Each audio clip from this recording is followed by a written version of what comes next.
The crack of a gunshot echoed through the dusty streets of Copper Creek. But it wasn't the sound that made Clara Montgomery pause in her tracks.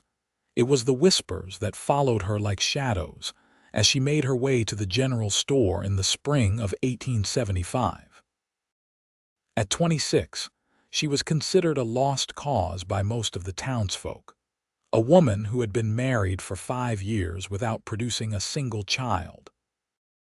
Her husband Thomas had abandoned her just 3 months prior, leaving nothing but a hastily scrawled note about seeking his fortune in the gold fields of California.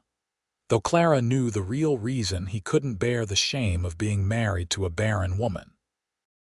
"Morning, Mrs. Montgomery," called Mr. Peterson from his barber shop, one of the few people who still treated her with genuine kindness. Clara nodded politely, adjusting her bonnet against the harsh Texas sun. "Good morning." The general store's bell jingled as she entered, and conversations immediately hushed.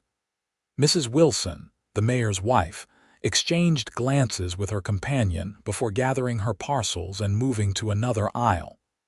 Clara pretended not to notice as she approached the counter. "I need 5 pounds of flour, please," she said to the shopkeeper, her voice steady despite the ache in her chest. "Ain't much point in buying that much for just yourself, is there?" came a voice from behind her. Clara didn't turn around. She'd grown accustomed to these barbs, though they cut no less deeply with time. "I'll be baking for the church social," she answered quietly, reaching for her coin purse. The shop door burst open, the bell clanging violently as a tall man in trail-worn clothes entered. Dust seemed to fall from him with every movement, and the spurs on his boots jingled with each step. The entire store fell silent as he strode to the counter, his hat pulled low over his eyes. "Water for my horse and supplies for a week," he said, his voice deep and rough like he hadn't used it in days. "And whatever the lady is having, put it on my account." Clara turned in surprise. "I don't need charity, sir." For the first time he lifted his gaze to meet hers, and Clara was struck by eyes the color of a storm-tossed sea beneath the shadow of his hat. "Not offering charity, madam, just common courtesy." He extended a calloused hand. "Blake Jameson, just rode in from the Arizona Territory." "Clara Montgomery," she replied, cautiously accepting his handshake. The shopkeeper cleared his throat.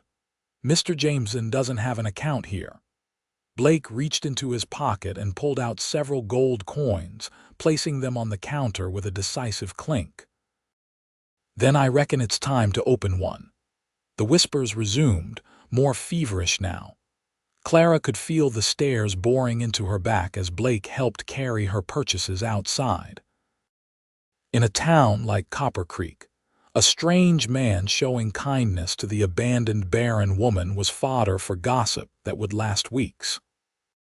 "Thank you, Mr. Jameson, but this really wasn't necessary," Clara said once they were outside, the spring breeze carrying the scent of wildflowers and distant rain. "Call me Blake," he said, adjusting his hat. "And it was necessary. I recognize that look in their eyes.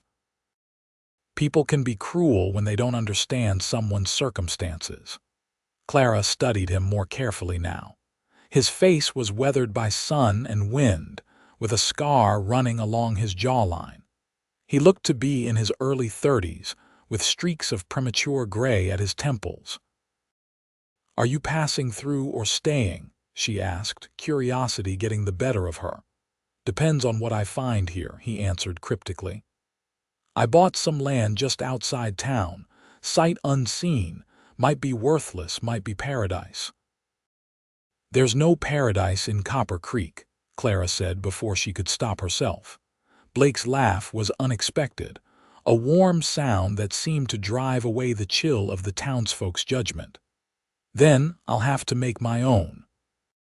In the days that followed, Clara tried to avoid thinking about the mysterious cowboy who had defended her honor. She focused on her small seamstress business, mending clothes and creating dresses for the few clients who still sought her services. Her little house at the edge of town had once felt like a prison of silent rooms and empty cradles, but she had gradually transformed it into a sanctuary of sorts. It was nearly a week later when a knock at her door interrupted her evening routine. Clara set aside her needlework and approached cautiously. Visitors were rare, especially after dusk.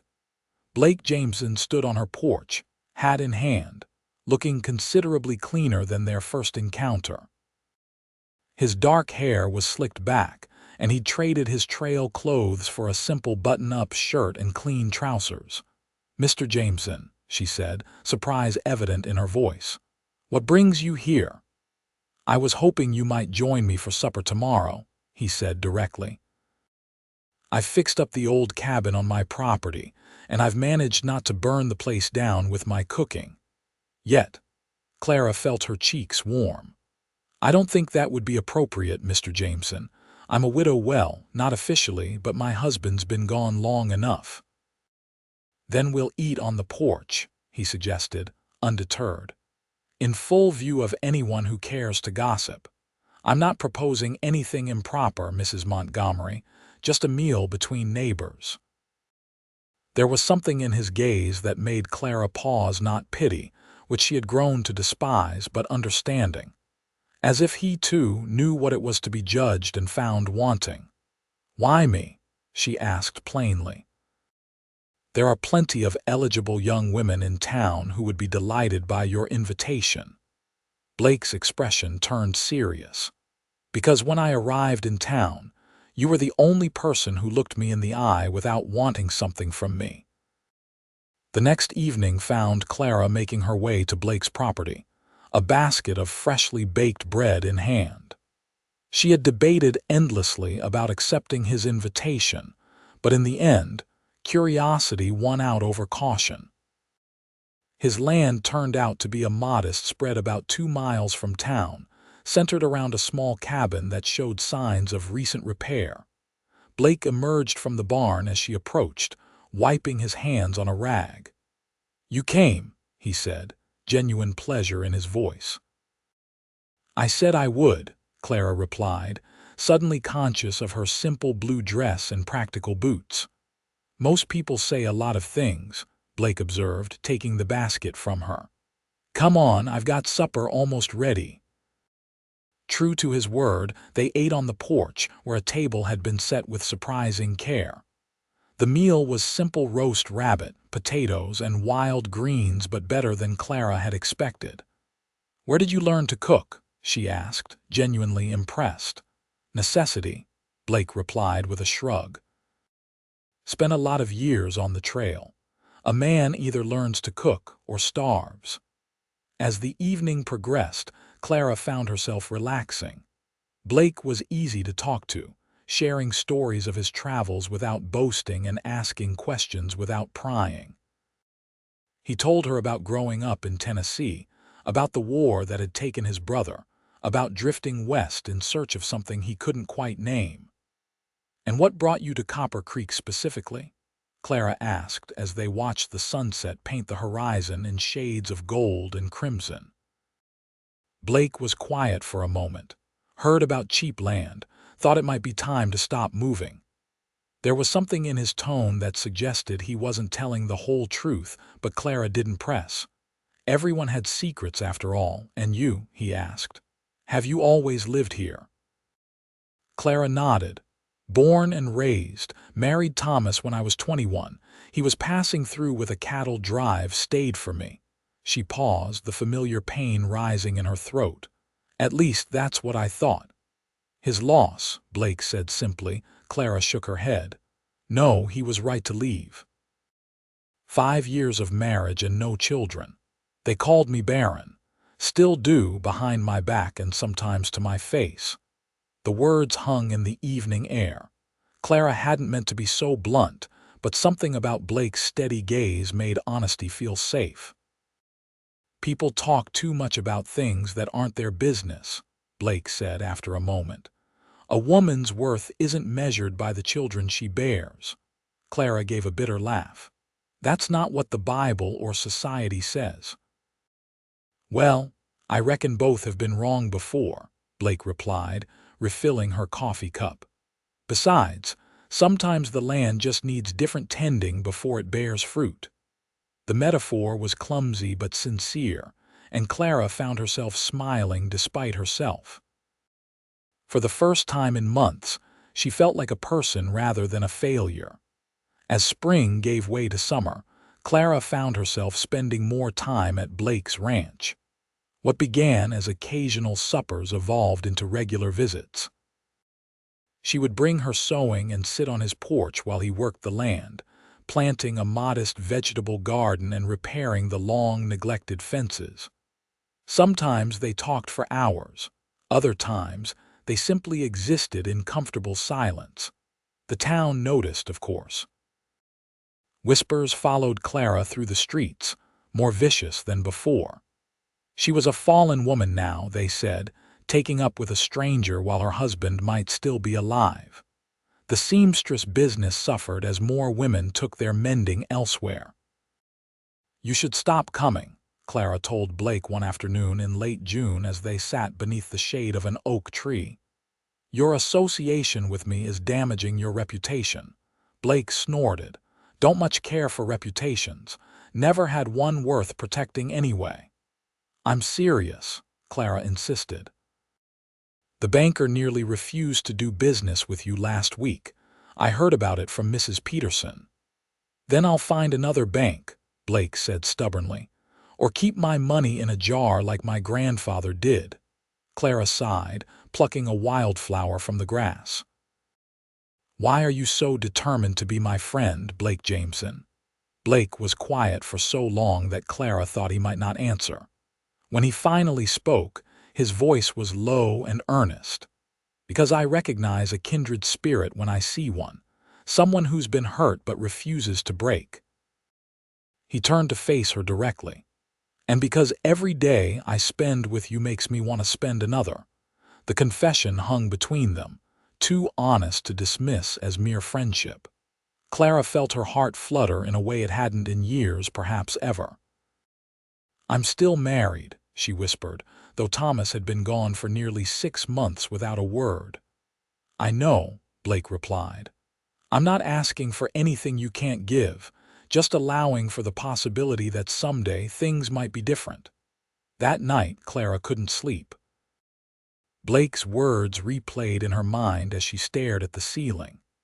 It had been so long since someone had looked at her as though she were whole rather than deficient. So long since she had allowed herself to want something beyond survival. In July, disaster struck.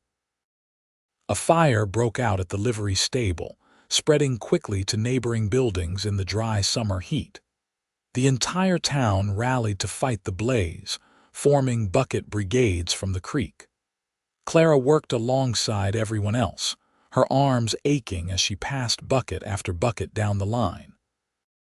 It was Blake who spotted the child, a little boy, no more than 4, trapped on the second floor of the milliner's shop. Without hesitation, he pushed through the crowd and ran into the burning building. Clara's heart stopped. The flames were consuming the structure rapidly, the roof already beginning to collapse. Long minutes passed with no sign of Blake or the child. People began to murmur that it was too late, that no one could survive in that inferno. Then, miraculously, Blake emerged from the smoke, the boy clutched tightly in his arms. He staggered a few steps before collapsing, his clothes smoldering and his face blackened with soot.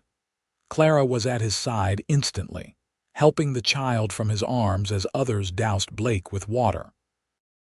The boy was crying but unharmed. Blake was conscious but struggling to breathe, his lungs filled with smoke and his arms severely burned. For 3 days, Clara barely left Blake's bedside at Doc Wilson's clinic. She bathed his burns with cool water, spooned broth between his cracked lips, and prayed with a fervor she hadn't felt in years. The town's opinion of the stranger shifted overnight. He was a hero now, regardless of who he spent his time with.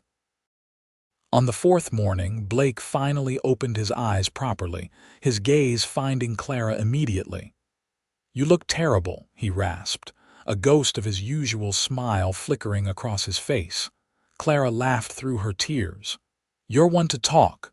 "The boy?" Blake asked, trying to sit up before wincing in pain. "Perfectly fine, thanks to you," Clara assured him, gently pushing him back against the pillows. "His mother has been by every day to check on you. I think she's planning to name her next child after you." Blake seemed to relax at this news. "Worth it, then?" Clara took his hand, careful to avoid the worst of the burns. "You could have died, Blake." "Wouldn't have been the first time I risked it," he said softly, "but it would have been the first time in a long while that I had something to live for." The confession pierced Clara's heart. She had been so focused on her own pain that she hadn't fully recognized the loneliness in Blake. The wandering cowboy had been searching for belonging just as desperately as she had. 2 weeks later, Blake was well enough to return to his ranch, though his movements were still stiff and painful. Clara insisted on accompanying him, claiming he needed someone to change his bandages and prepare his meals. If the town gossiped about this arrangement, she no longer cared. As summer faded into autumn, Clara found herself spending most nights at Blake's cabin, returning to her own house only occasionally to collect clothes and check on things. They maintained separate bedrooms. Blake was adamant about preserving her reputation as much as possible, but they shared their days and evenings in a domestic harmony that felt more natural than anything Clara had experienced in her marriage to Thomas. It was a crisp October morning when the letter arrived. Clara was at the general store purchasing supplies for the winter ahead when the postmaster approached her. "Letter for you, Mrs. Montgomery," he said, holding out an envelope with unfamiliar handwriting. Clara opened it on the spot, her hands trembling slightly. As she read, the blood drained from her face. The letter was from a lawyer in Sacramento. Thomas Montgomery had died in a mining accident 3 months earlier. His body had been identified by papers he carried, but it had taken time to locate his next of kin. There was no estate to settle. Thomas had died penniless, but the lawyer wanted to confirm that Clara had been notified of her husband's passing. Clara walked in a daze back to Blake's ranch, the letter clutched in her hand. She found him mending a saddle on the porch, his burns healed but leaving scars that would never fade completely. "Clara," he asked, immediately setting aside his work when he saw her expression. "What's happened?" Wordlessly, she handed him the letter. Blake read it quickly, his face solemn. "I'm sorry," he said when he finished, returning the paper to her. "Despite everything, I know you cared for him once." Clara nodded, surprised to find that her overwhelming emotion wasn't grief but a strange sense of relief. "It's been over between us for a long time, but I never wished him harm." Blake stood and wrapped his arms around her, pulling her close. For a long moment, they simply stood together, the autumn breeze rustling the golden leaves of the nearby cottonwoods. "I'm a widow now," Clara said finally, her voice muffled against his chest. "Truly and legally." Blake pulled back slightly to look at her face. "Does that change things for you?" Clara considered the question carefully. "It means I'm free to make my own choices without feeling like I'm betraying a vow, even if he broke his first." Blake's eyes held hers, serious and sincere. "And what do you choose, Clara Montgomery?" "I choose to stay," she said simply. "If you'll have me." Blake's smile was slow and warm. "I've been hoping you'd say that since the day I met you."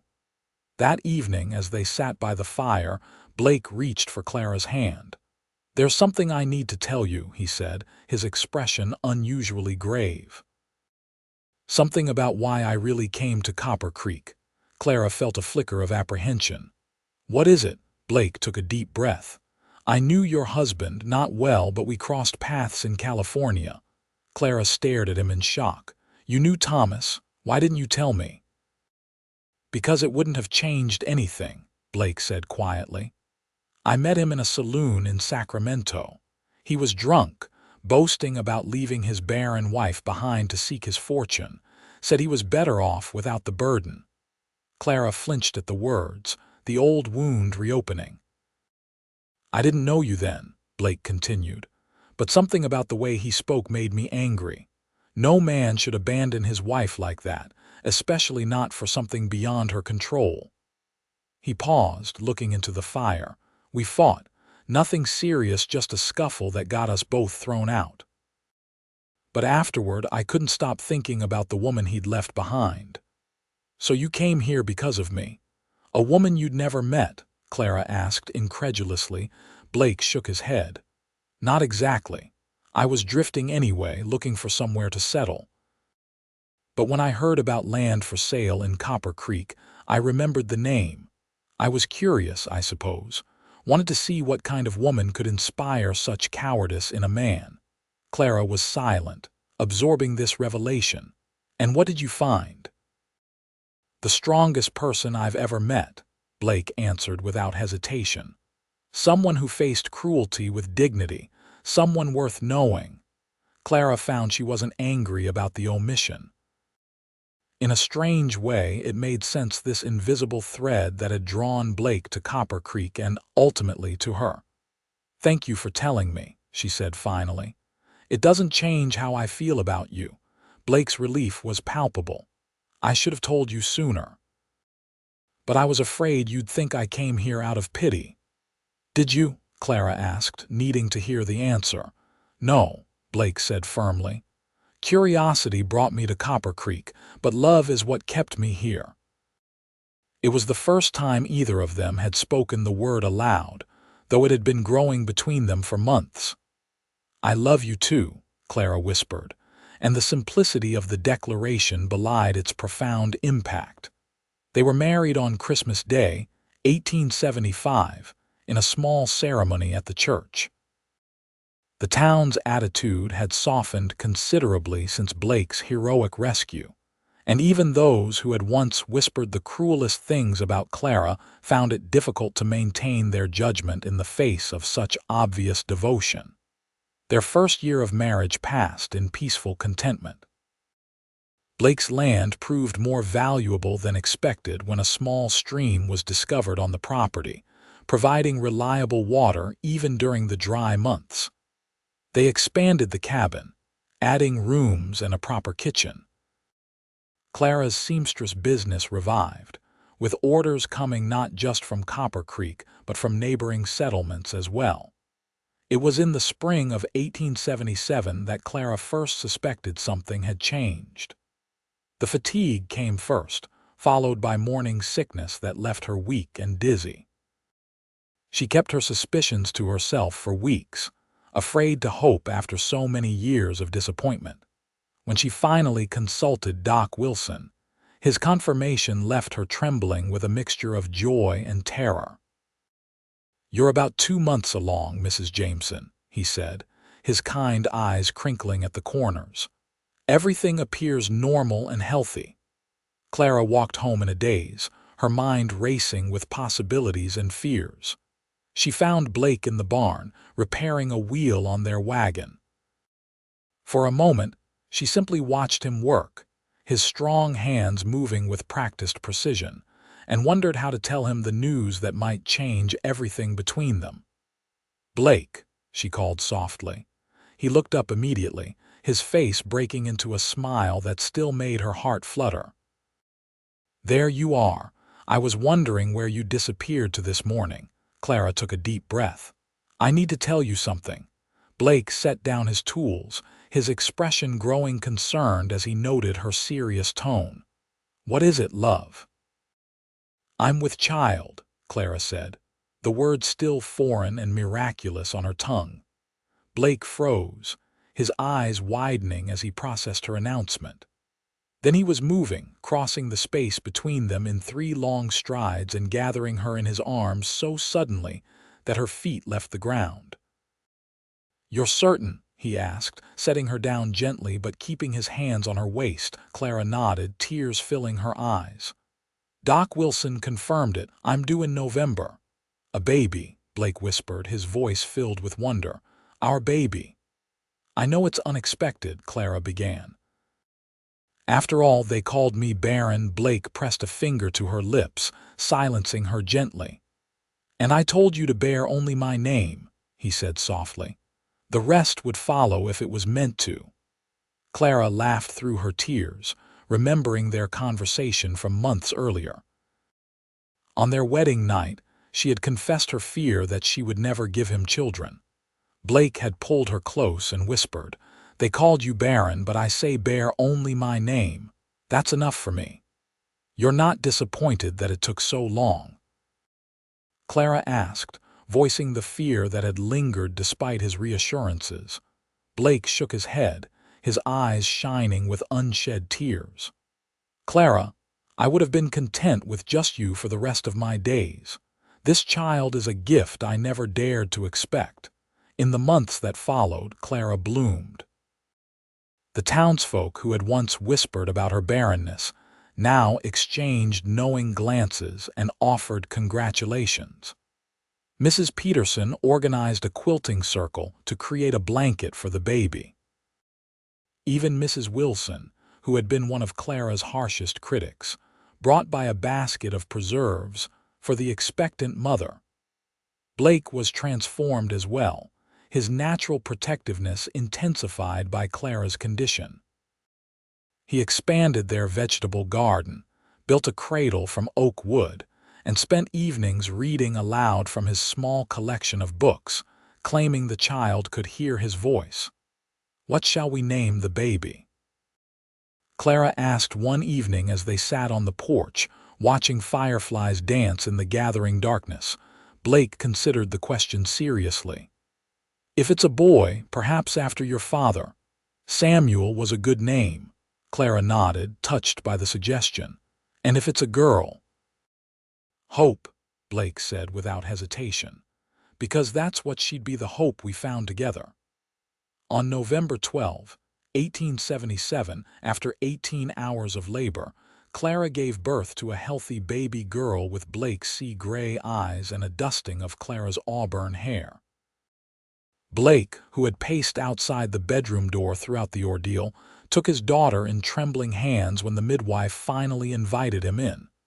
"She's perfect," he whispered, gazing down at the tiny face. "Just like her mother." Clara, exhausted but radiant, reached for his hand. "Hope Jameson," she said. "Our little miracle." "The first of many miracles," Blake replied, carefully placing the baby in Clara's arms before sitting beside her on the bed. Clara looked up at him in surprise.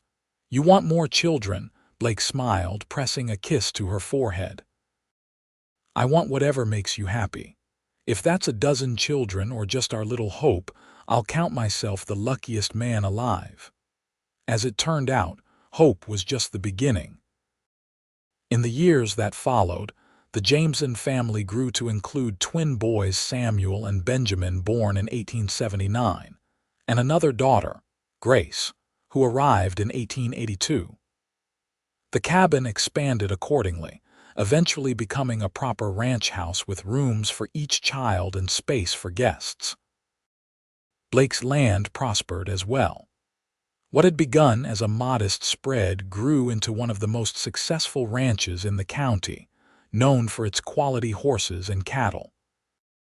Clara's seamstress business evolved into a small shop in town, managed mostly by a young apprentice, while Clara divided her time between her family and designing the intricate patterns that had become her trademark. On their 10th wedding anniversary, Blake presented Clara with a locket containing miniature portraits of their 4 children. As she fastened it around her neck, Clara caught sight of their reflection in the window glass. Blake standing tall behind her, his hands resting on her shoulders, the silver in his hair matching the threads now appearing in her own. "What are you thinking?" he asked, meeting her eyes in the reflection. "I was thinking about the day we met," Clara replied. "How different everything was then, how empty I felt." Blake turned her gently to face him. "And now," Clara placed her hand over his heart, feeling its steady rhythm beneath her palm. Now I know that I was never barren. The love was there all along, waiting for the right season to bloom.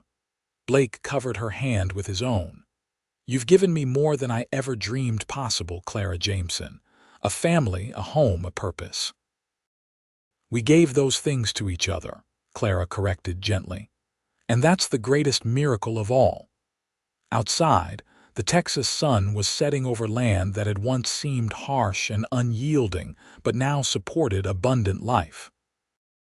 In the distance, their children's laughter floated from the barn where Hope, now 8, was teaching her younger siblings to ride. The sound was sweeter than any music Clara had ever heard, the living proof that sometimes what looks like an ending is merely the soil from which new beginnings grow.